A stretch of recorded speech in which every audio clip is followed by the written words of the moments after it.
Most of us know that a bushfire can be sparked by lightning from a thunderstorm, but did you know that a thunderstorm can be created by a bushfire?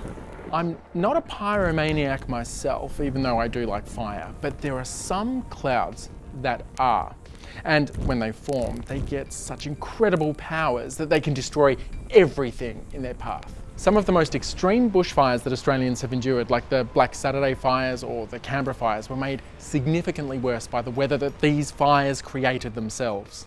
In order to get clouds, you need to get air from the surface high up into the atmosphere. So when you have a bushfire, it can heat the air around it, and if conditions are just right, it can rise up and form a type of cloud called a pyrocumulus. Now, if conditions are perfect, if the fire is really intense, if the atmosphere is unstable, that air can get really, really high, like super high. We're talking 12, 15 kilometers or more. And on its way up to those great heights, ice can form and you can get violent winds and thunder and lightning. It's all very, very frightening.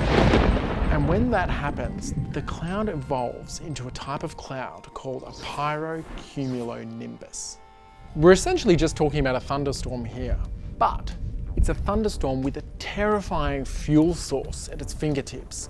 And when this pyromaniac cloud really heats up, that's when it gets some terrifyingly destructive superpowers, like the ability to hurl burning embers up to 30 kilometers away, or to strike lightning 100 kilometers downstream from the fire front. That can create even more bushfires. They've even been known to hurl down large black hailstones. One of the most terrifying superpowers that these pyromaniac clouds can get is the ability to make tornadoes.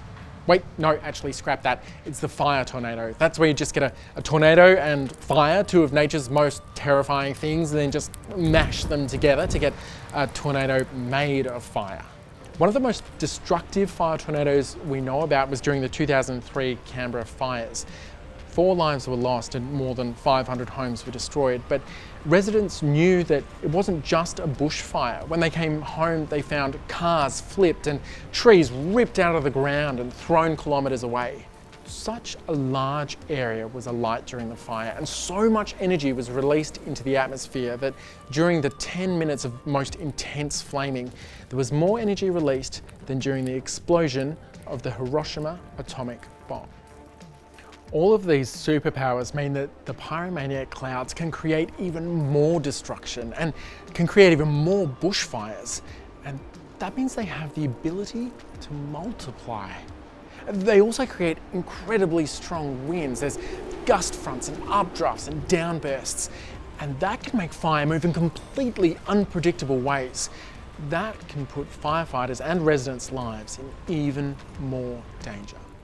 Unfortunately, it can be extremely difficult for the Bureau of Meteorology to forecast these pyro clouds. And with the unpredictable way they move and the complete destruction they can bring, it's best to just be as prepared as possible and get out of their way.